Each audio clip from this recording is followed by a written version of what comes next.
On pense souvent que s'énerver rapidement est un signe de faiblesse, un manque de contrôle, un problème de caractère. Mais les psychologues racontent une histoire bien différente. Derrière les réactions impulsives se cache rarement une simple colère. Il s'agit souvent d'un mécanisme profond, complexe et largement mal compris. Certaines personnes ne deviennent pas en colère parce qu'elles sont agressives. Elles s'énervent parce que leur cerveau traite le monde plus intensément. Les personnes qui s'énervent vite ressentent tout plus fort. Les bruits, les injustices, les contradictions, les comportements illogiques. Là où d'autres filtrent, elles absorbent.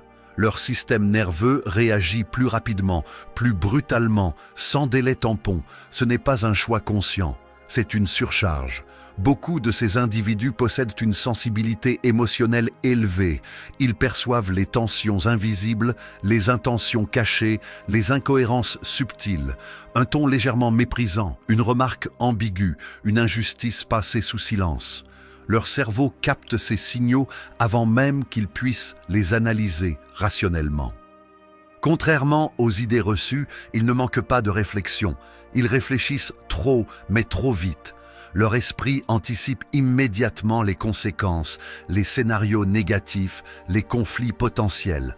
La colère devient alors une réaction défensive, une tentative de reprendre le contrôle avant que la situation ne dégénère. Chez beaucoup de personnes qui s'énervent rapidement, on retrouve un point commun.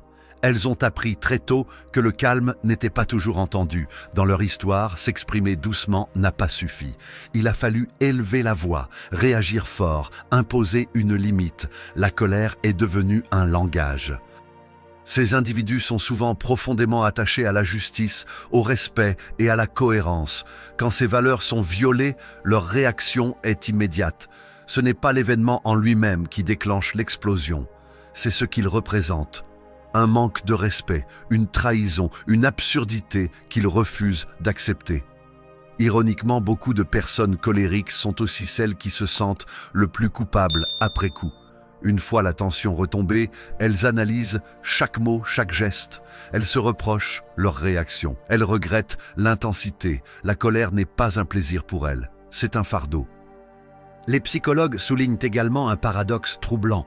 Ces personnes sont souvent très empathiques. Elles ressentent la souffrance, l'injustice et la frustration, pour elles-mêmes comme pour les autres. Cette empathie amplifiée devient parfois une source de colère quand le monde leur semble cruel ou illogique. Ce qui ressemble à un tempérament explosif est souvent un signal d'alerte. Un cerveau qui demande une pause, un système nerveux saturé, une émotion non exprimée depuis trop longtemps.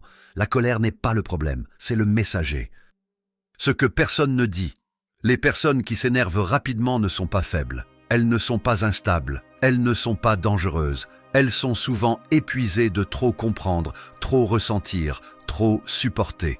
Apprendre à canaliser cette intensité ne signifie pas l'éteindre, mais la transformer en clarté, en limite saine, en force maîtrisée.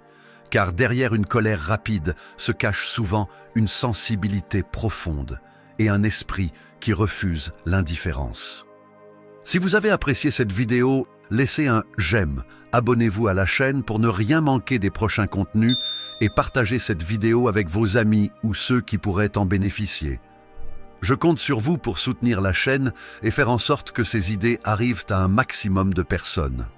Merci de m'avoir suivi jusqu'ici et à très bientôt pour de nouvelles vidéos.